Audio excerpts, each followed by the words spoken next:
Hey guys, welcome back to Macroeconomics. We have three lectures left in this class. We're going to have one on money, one on the Federal Reserve, and one on monetary policy to round out the class. So, what is money? Money is a service. Money is a service that moves consumption through space and time. What does that mean? So, when you earn income, and then you want to consume something, or you have an asset and you'd like to trade that for something else. If you had to work exactly at the time that you were going to make a trade with someone, it'd be very difficult to trade for any particular thing with anybody else, right? You'd have to have what's called a double coincidence of wants. So double coincidence of wants is I happen to have something that you want to trade for, you happen to have something that I want to trade for, and we want to trade for said thing at the same time. Of course, it should be immediately obvious to anybody that's listening that this is just not going to happen very often. We'd have to arrange society in a very peculiar way in order for that to happen basically at all, let alone to happen in such a way that I could have a peculiar set of skills. You're in this class working on a degree so that you can have a particular skill. This is going to be related for a lot of you to business. Some of you are going to be in engineering or other degrees, and you might have a skill set that's going to let you be a teacher or let you be an accountant or let you be an engineer, any number of the things that you could be getting a degree in or working towards an eventual career in from this university. And then what's going to happen even if you had the kind of skill set that a lot of people are going to want, right? Say you were going to eventually go on to become a medical doctor, and many people need different types of medical care, and so maybe you have a really widely used thing, but then you need somebody to work on your car. You need to happen to have. They need medical care at the same time that you need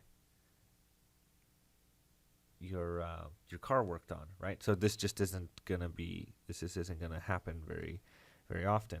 Another problem: what if there's something that you want to consume that is somewhere else, right? Many of the things that we consume are not made local to us, right? So if we're living in Texas, we might really want to be watching a movie. Well, those movies are made in California or Georgia or Broadway show recorded in New York or something like this. How am I going to trade with those people? Well, this is where money comes in, right? So we have money, and that is a placeholder of that value at that time. It serves as an intermediary, for our consumption, such that we can move it through space and time. So, and note that we can save it. We can save it for a long time, right? We can move it through long periods of time. We can move it through short periods of time. And I just need to work today. Then I need to be able to arrange a trade later on today. I need something next week. I need something a year from now. Might be saving for retirement 30 years from now, right? So money is a service that moves consumption through space and time. And this is important because a lot of times when you hear the word money, you're often thinking of dollar bills, you're thinking of currency, but money is actually fundamentally a service. And one of the things that it does is that it helps us deal with transaction costs. We've met transaction costs before in this class, and this is really important because money reduces the transaction costs, because remember, transaction costs have three parts: transfer, trust, and triangulation. So how do I find things that I want? Well, it's very difficult if I have to have a double coincidence of wants, but if I have money that serves as a medium of exchange, then triangulation becomes much easier. I only need to find somebody who's willing to accept money, which of course, if you've lived in the world for any amount of time, everybody will trade for money because we understand the service that it provides.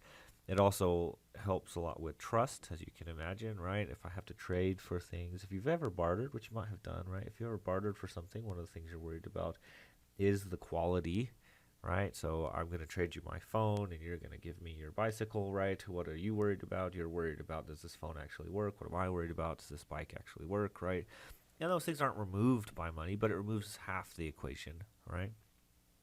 And then, of course, transfer is a huge thing, and we actually have lots of very complex systems that allow for the transfer of money to complete, right? Things like PayPal would be a really good example of this, right? Where that has done an enormous service in terms of allowing us to be able to transfer things in a way that's very safe. Okay, so what's money? Money is anything accepted in exchange for goods and services or payment of debt. Okay, so just very broad definition.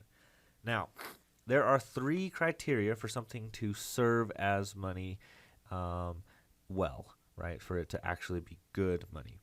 One is value has to be easily determined, right? We have to have a standardization of the money, right? So we see this in common currencies with denominations, right? 1 cent, 5 cent, 10 cent, quarter, $1, $5, $10, $100, and so on, right? Next, it has to be divisible. Some things might, be very easily standardized, but you can't break them down very well, right? So that's why we have different dollar denominations, different coin denominations. It allows us to make change readily. And then finally, we want durability. We want it to be easy to carry around. We want it to last. We don't want it to be torn up or destroyed very easily. This is why coins were really commonly used throughout history, right?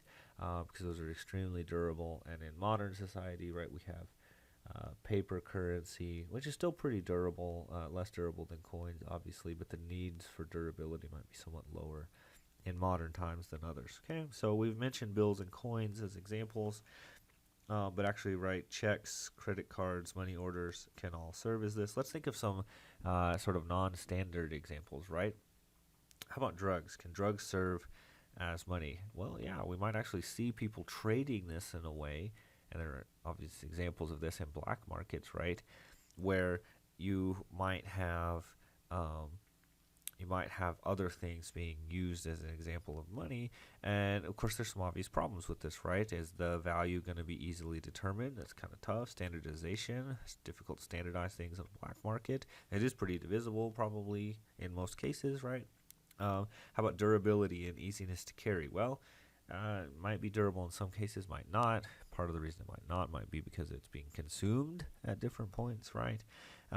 Easy to carry is kind of an interesting one because it might be transportable, but something being illegal to transport would be very difficult. It actually goes against the easiness of carrying the thing around.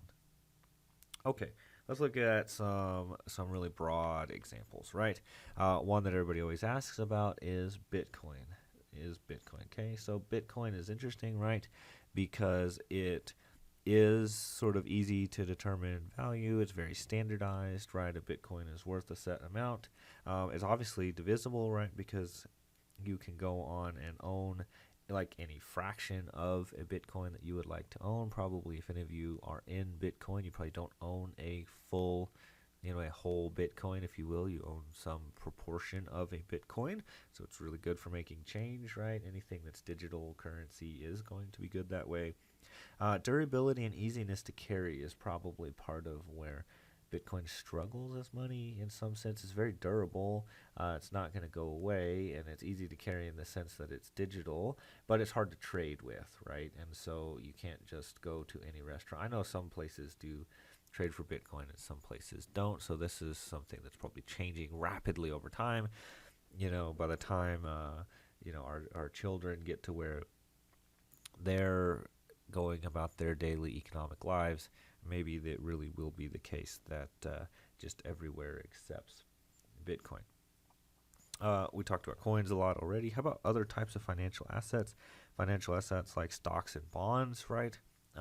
So their value is definitely easily determined. They're not so divisible, right? Because they're sort of you're taking on the whole bond or the whole stock. But you can buy different amounts of stock, so it's probably not as bad as it seems on its face. Of course, it's not easy to trade around. It's very illiquid, right? But of course, it's generally going to be very durable unless you get a stock market crash, which is not out of the question. Gold and silver is a long time historical. Of course, the gold and silver on its own doesn't make a lot of sense, right? It's got to be usually in coin form, right? Gold bars or coins that are alloys with some gold and silver in them, or pure gold and silver, right? And then, of course, there's all variation there in terms of, are you talking about minted coins that are going to have standardized, easily determinable value, right? And then, of course, a lot of those are valued based on their weight. They're very durable. They're kind of easy to carry, right? They're heavy, but you can carry them around. Um, they are divisible, but less so than one might think, right? Because an ounce of silver is worth somewhere in the ballpark of $30 to $40. Uh, if you wanted to buy yourself a $10 lunch, how are you going to use a silver coin to do that? And yet you could have, like silver dimes or something like that. So it's possible, but in its current, yeah, it's very possible, but in its current iteration, it's typically not like that. Gold and silver is great as money, so I definitely don't want to say that, but it's not one of the main forms of money now, so it's probably lost some of its usability. Okay. Next, we'd have dollars or other types of dollars. RMB, for example, is the Chinese air quotes dollar, right? And of course, dollars are the current use of money in basically every modern society because it fits neatly into all of these things, right? The value is easily determined. It's readily standardized. The standardization that basically everybody recognizes. It's imminently divisible. You can make change readily. Very durable. Very easy to carry. That's why we use dollars, right? So money has evolved to the point that the main form of this is dollars. It's not just U.S. dollars, but Canadian dollars and euros and RMB and yuan is another Chinese dollar, right? On and on and on. We can think of a bunch of examples there. Okay, so let's talk about a historical example that's kind of interesting, and that's the stones on the island of Yap. So there's an island. It's actually kind of a crescent shape if you look it up, called the island of Yap. And on this, they used a peculiar type of stone. And the interesting thing about the stones, right, is that they're used as money here. And so if I owned a particular stone that was worth a set amount of value, the society is pretty small, and so it actually is surprisingly easy to standardize and understand the value of the thing, right? And so then if I, sell my house and I get the big stone, and then later on I want to go buy a flock of sheep or something, and I come to you and I want to trade, then I say, look, I own the big stone up on the hill, and then you'd be willing to trade for it because you understand the kind of value that particular stone has.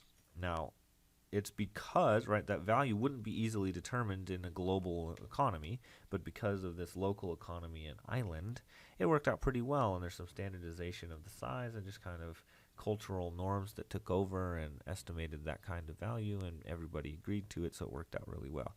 Of course, it's not very divisible, right? They're very durable, but they're not very easy to carry, except that there's an interesting story, right? So there was one of the large stones. It was being transported across, like I said, it was the crescent area, so sort of from one tip to the other across the inside part of the island, and the boat that was transporting it sunk, right? Turns out this seems like a disaster, right? Because if you dropped a $20 bill and it, went down the grate and you lost it, then that would just be lost to you. Except in this situation, it wasn't lost. Everybody knew where it was, and so say I was the person that owned the stone when this happened, and I came to you and I said I want to, I traded my house for the stone. I tried to move the stone sunk, it's at the bottom, but everybody knows it's there. You would actually be happy to trade for it, right? Because it's just as good there as it is anywhere else, right? And so long as we don't forget, which is, legitimate concern, as long as we don't forget, it still has that value. Okay, so just some interesting ways that we want to be thinking about money. Other examples, there's some examples of seashells being used as currency, and of course things in like prisons or prisoner camps. We often see cigarettes get used. Cigarettes are kind of interesting, right, because the value is easily determined. They're quite divisible, but of course you're going to end up not being they're not the worst in terms of durability, but they could get smashed or destroyed, and of course they're going to be smoked, right? So there's kind of some unusual durability issues there. Okay, So what is fiat money? Fiat money is money without intrinsic value, but it's still accepted in exchange, right? So we say things like gold and silver, cigarettes, those are going to have intrinsic value. They got value even if they're not being used as money. Other things on this list, maybe the gold and silver part's debatable. Other things on this list, financial assets themselves, are typically not valuable except that they're accepted in exchange, that they store that value. Okay, so textbooks will typically teach you that there are three functions of money. These are not, this is wrong. This is where textbooks are generally wrong. One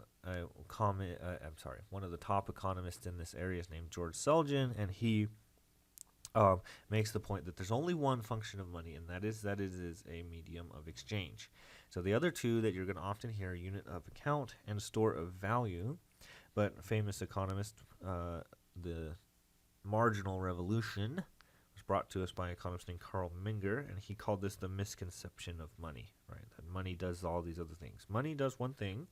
It is the medium of exchange, and it may or may not serve unit of account and store of value. Money is a medium of exchange. So let's get into this, okay? So the one thing that textbooks get right is that one of the functions of money is medium of exchange. In fact, it's the only guaranteed function of money, okay? So this is important because serving as a medium of exchange, it takes us out of the barter economy, as I discussed earlier. It solves that double coincidence of wants. And without these two things, an economy would remain primitive. So let me read a quote from an economist named Murray Rothbard. Quote, money is the thing which serves as the generally, this is the Mises quote first. Money is the thing which serves as the generally accepted and commonly used medium of exchange. This is its only function. All the other functions which people ascribe to money are merely particular aspects of its primary and sole function, that of medium of exchange. So we use money, we trade with it, that's what money does. Okay, now the Rothbard quote. Many textbooks say that money has several functions. It should be clear that all of these functions are simply corollaries of one great function, the medium of exchange. Okay, so what are those other things that they say? They say that money is a unit of account, that it measures value, and that it makes sense for money to be a unit of account, right? So I want to say, oh, how much is my blue jeans worth? And I don't want to express it in terms of a number of eggs that I'm trying to trade for. Money serves as this common in-between situation.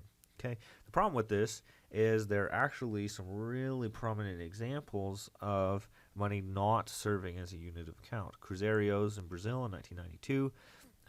There was hyperinflation, so the cruzeiros still existed and they still served as medium of exchange, but prices were all expressed in U.S. dollars because the inflation wasn't happening in U.S. dollars. In Britain, between 1663 and 1814, right, you had the pound sterling serve as the unit of account, but the guinea was actually used as one of the common mediums of exchange, but it was never used as a unit of account, right? There are also some really interesting examples of what we call ghost money, right? A good example of this is the medieval time period where coins were very inconsistent. There were lots of different coins, lots of different coin producers. They're minted, not minted, many of the problems that I've talked about already, right? The merchants sometimes then listed prices in coin types that didn't exist anymore because people knew what those prices were and how that would translate. But it's difficult potentially to list prices in the coins that were being traded at the time. Okay, so it is possible when we think of dollars, we think of them as a unit of account. If I say, how much are you going to spend on dinner? You'll say $30. You won't think about it twice. That's certainly a dollar serving as a unit of account, but it doesn't have to be the case. Okay. Textbooks also argue that money is a store of value, and there are, of course, many examples of this not being true. Fiat money, for example, does not do this because they depreciate, i.e., inflation. Okay, so quick quote on this from Paul Samuelson. A man may choose to hold part of his wealth in cash. In normal times, a man can earn a return on his savings if he puts them in his savings account or invests them in a bond or stock. Thus, it is not normal for money to serve as a store of value. If you hold money in your wallet, what are you doing with it? storing value, you're holding it there because you're actually going to go make exchanges with it. You want it to serve as a medium of exchange. If it's not in your wallet, where are you going to hold it? Somewhere that bears interest. Okay, so the things that textbooks get wrong. All right, it's very important to talk then about liquidity. Liquidity is how quickly, easily, and reliably an asset can be converted into cash.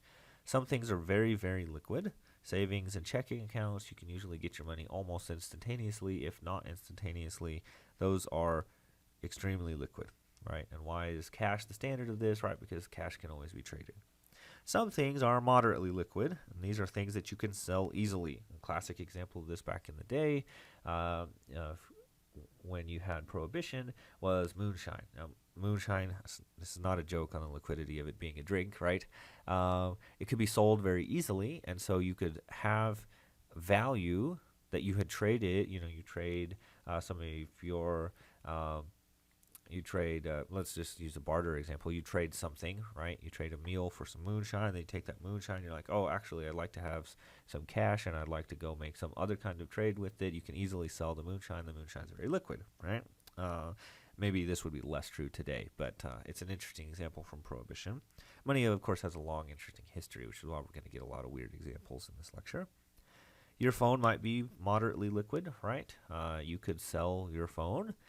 Stocks, not too terribly difficult. So just think about it, right? You own a stock, and you decide you want to buy a car, so you need to get cash out of it. You're not going to trade the stock for the car. You're going to turn the car into money, and then you're going to buy the car, right?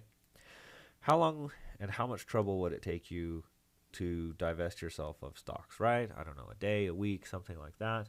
And how much effort would it take you? The answer is some, right? Like, it's not easy. You don't just swipe your credit card.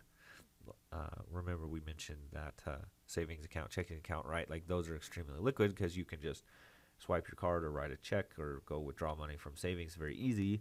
It's not so easy to get rid of a stock. Some things are not very liquid. Real estate would be a good example of this. You own a home, you decide, I don't want this house, I want a different house. You are not going to be able to trade the house. You're going to have to sell the house and then buy a different house. This is extremely troublesome, right? It takes months and months of effort. You have to find buyers. You have to, get real estate agents involved, on and on and on, right? It's a very difficult process. Other things are not very liquid because even though they're pretty sellable, right? So now, go back to the moonshine example. What if it's like really highly illegal and there's not a network, which is kind of what developed in response to Prohibition, in which it is easy to sell things, right? So if you had, we go back to drugs, you have a big pile of cocaine, how liquid is it? Well, not very, because it's very hard and very dangerous to sell that and turn that into cash. Okay, let's turn our attention now to the financial system, and let's start with thinking about why people save. One obvious thing, right, is we save against emergencies, rainy days. Another is we might save up for large purchases. Can't just buy a car today. Got to save all year, put my money together, buy, right? Another one is retirement. Probably the most interesting one that we don't think about as much, is for cultural reasons. There are some cultures, Japan is a good example of this, where people save because they feel like that's the right thing to do, even if I'm not saving against a rainy day, even if I'm not saving for a large purchase, even if I'm not saving in retirement. I've just sort of covered all of those things already. I still might save money because it's better to save than to spend, which of course is sometimes rooted in these other things, but it might sort of take on a life of its own. Now, when we save, we get something in return, right? And this is interest, right? This is interest received, right? And so we save some money and we get some interest, and as a result, we have more to spend in the future. Okay, and this brings us to an interesting idea in economics called hedonic adaptation, right? So hedonic adaptation is the idea that we get used to our surroundings.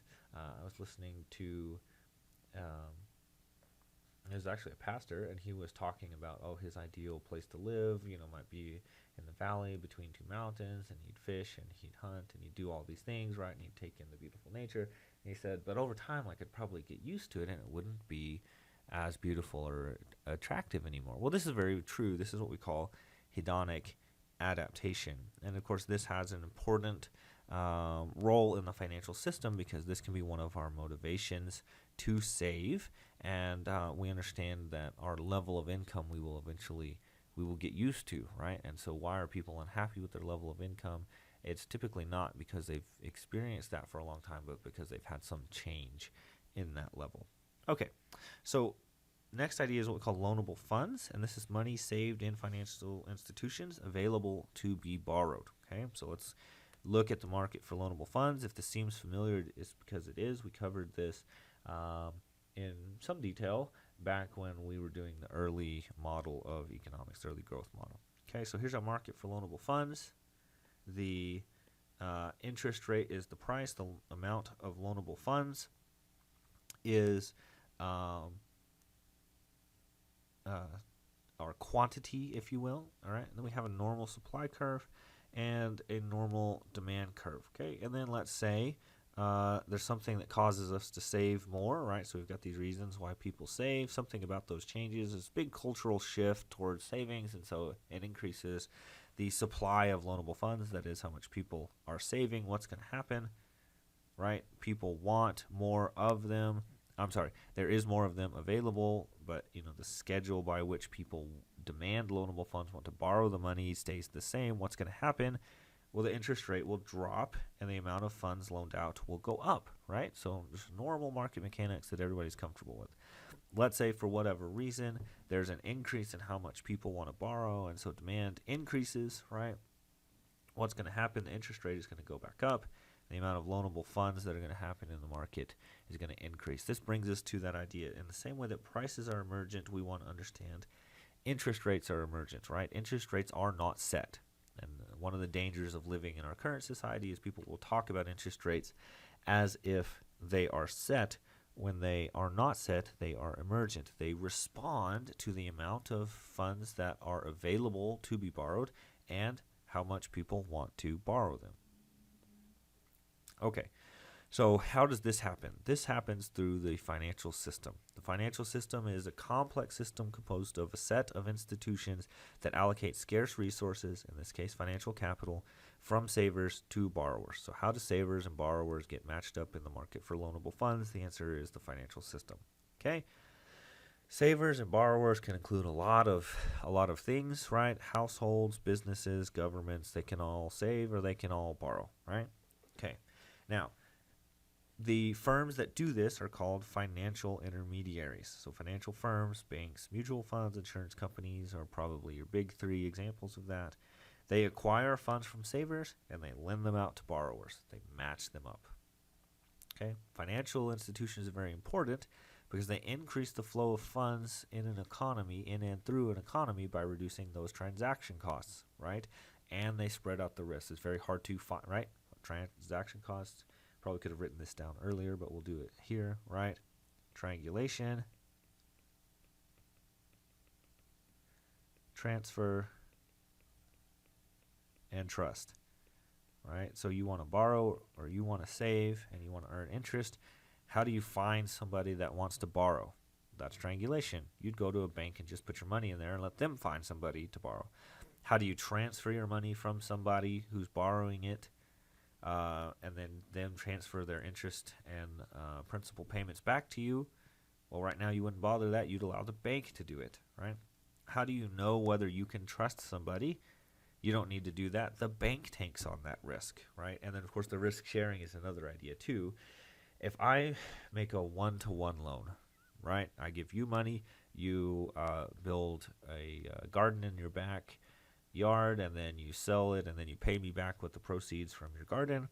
If your garden fails, I'm assuming all of the risk.